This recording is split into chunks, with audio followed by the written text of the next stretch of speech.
E aí, gente, Hackman aqui. No vídeo de hoje, a gente vai continuar falando sobre a teoria quântica da consciência, num artigo acadêmico relacionado a isso. E ele vai falar um pouco sobre a teoria quântica aqui. Então, algumas características da teoria quântica são bem atrativas para discutir a questão da consciência, como os conceitos de complementariedade e entanglement. Esse entanglement é basicamente, gente, uma não é uma teoria, é provado já, em que, tipo, por exemplo, duas partículas separadas, quando elas estão ligadas quanticamente, elas conseguem mandar informação entre si de um espaço para o outro em uma velocidade assustadora. Eu não posso dizer qual velocidade que é, porque não é algo. Acho que eu não consigo dizer isso com uma maneira simples. Mas basicamente, vamos supor que uma partícula está na Terra, se ela está em processo de entanglement, que esse entanglement tem a ver com algo que está meio que ligado, né? Se ela estiver ligada quanticamente com uma partícula, por exemplo, em Andrômeda, vamos supor que você tem essas duas partículas, uma na Terra e uma em Andrômeda, que é bem longe, vocês concordam? Tipo, anos-luz longe, muitos anos-luz. Então, tem essa partícula na Terra e Andrômeda. Quando você olha essa partícula na Terra, muda a partícula em Andrômeda. Então a questão é que você muda o estado da partícula ao ver ela. Então quando você vê uma partícula, a gente vai explicar isso melhor em outro vídeo. Quando você vê uma partícula que está ligada a outra por esse processo chamado entanglement, que é um processo que Einstein duvidava muito e duvidou toda a sua vida, e até escreveu um paper, um artigo acadêmico chamado APR, que se você ver nos primeiros vídeos do canal, você vai ver um pouco sobre esse assunto, que vai falar sobre como Einstein, Podolsky e Rosen, esses três físicos, não gostavam dessa coisa de entanglement. Não achar, o Einstein falava que era spook action at distance, né? Uma ação muito estranha, esquisita à distância. Então você só olhar, o fato de você olhar, de você medir uma partícula na Terra, vai mudar uma partícula que está ligada a ela em Andrômeda. Isso é totalmente loucura.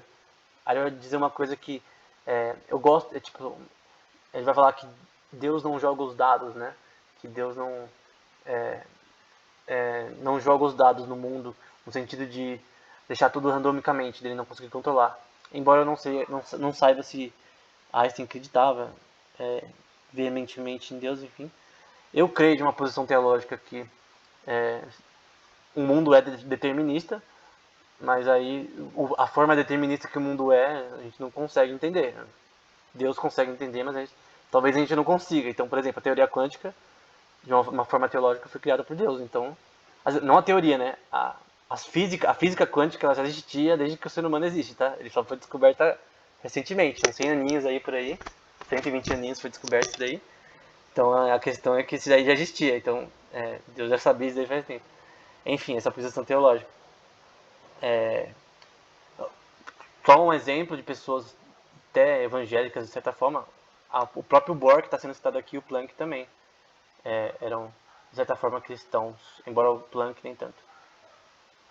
Ele era da igreja, mas ouvi uma vez ele falando sobre esse assunto, não é tão assim. Enfim, o que importa é que uma partícula que está na Terra pode ser alterada no, sei lá, num lugar muito distante. E Einstein não concordava muito com isso. Então, alguns pioneiros dessa teoria foram Planck, Bohr, Schrödinger, Pauli, o próprio Einstein, enfim. Embora Schrödinger ele fez uma teoria que totalmente era meio que satirizando essa teoria, a teoria quântica, mas ajudou bastante. Então, qual a questão aqui? A questão é que essa teoria quântica da consciência quer explicar que no nosso cérebro, numa coisa chamada microtubos, que tem dentro dos nossos neurônios, onde estão os bracinhos dos nossos neurônios, entre aspas, dos dendritos e tal, tem vários microtubos ali, que é basicamente a teoria quântica da consciência. Por exemplo, o Stuart Hameroff falando sobre isso, diz que tem efeitos quânticos acontecendo dentro dos microtubos que estão dentro dos seus neurônios, numa velocidade de 25 milissegundos, 25 milissegundos, né, de velocidade, de tipo permitindo esse efeito de consciência e de livre agência. Então, Essa teoria é bem difundida. E esses dois físicos, Roger Penrose e Stuart Marmoroff, foram se criar essa teoria. Lá nos anos 90, mais ou menos. Se eu não me engano. E aí vai falar sobre o difícil problema da consciência, né? Que, por exemplo, mas se você abrir o cérebro e tal, você vê as conexões neurais, você consegue, por exemplo, saber as áreas ativadas no cérebro quando a pessoa está comendo, quando a pessoa está falando. Então, como que alguém nunca achou a consciência ali? Não, essa é a área que é a consciência, porque é um debate terrível, difícil. Porque mesmo a teoria que a gente vai mostrar, ela tem especulação, e ela crê que a consciência acontece nos microtubos dentro dos neurônios cerebrais. Mas mesmo assim, é difícil explicar como a consciência funciona, porque ela é muito subjetiva. Como, por exemplo, como eu posso fazer computacionalmente, num computador, numa inteligência artificial, como eu consigo fazer, por exemplo, a felicidade? Como que eu consigo produzir felicidade que nem o ser humano num computador? É impossível. Tem várias formas de fazer isso semanticamente e tal, mas dele sentir. Ele sentir felicidade como nós sentimos. Porque aí que nós chegamos na parte subjetiva. Quando você sente felicidade, é uma coisa diferente. Quando você sente dor. A dor não é simplesmente um aspecto físico. Tem pessoas aí que eu já vi que na TV que até conseguiram tirar esse processo físico. Mas não só dor física, mas dor psicológica. De alguém, por exemplo, terminar com você no namoro. De alguém por exemplo, vamos supor que você não passa na prova para faculdade. Já aconteceu comigo? Quer dizer, não, na verdade o que aconteceu comigo foi de não ter dinheiro para pagar. Prova acho que não, mas enfim, mas vamos supor que você vai fazer uma prova, alguma coisa assim, você não passa e fica triste. Será que o cérebro humano pode ser reproduzido isso computacionalmente? É o problema. Será que a nossa consciência pode ser computada num computador? E essa questão que, mesmo que várias atividades do cérebro sejam ativadas quando você está feliz, quando você está triste, mesmo você vendo as áreas que ativam, explicando as conexões químicas, como está falando aí nesse parágrafo, você não vai conseguir saber como que ele faz isso. Como que você consegue replicar esse processo de felicidade. Porque só saber as áreas que fazem isso não é suficiente para entender como a felicidade funciona. Então é uma estrutura subjetiva. Isso daqui é do próprio artigo, tá? É que eu peguei com imagem, porque no artigo tava só com a... Tava a mesma coisa, só que tava meio feio. Aí eu não tinha imagem e tal. Eu gosto de coisa com imagem. Então a estrutura subjetiva dessa conexão são os estados cerebrais que você tem e a troca com os estados da consciência, né?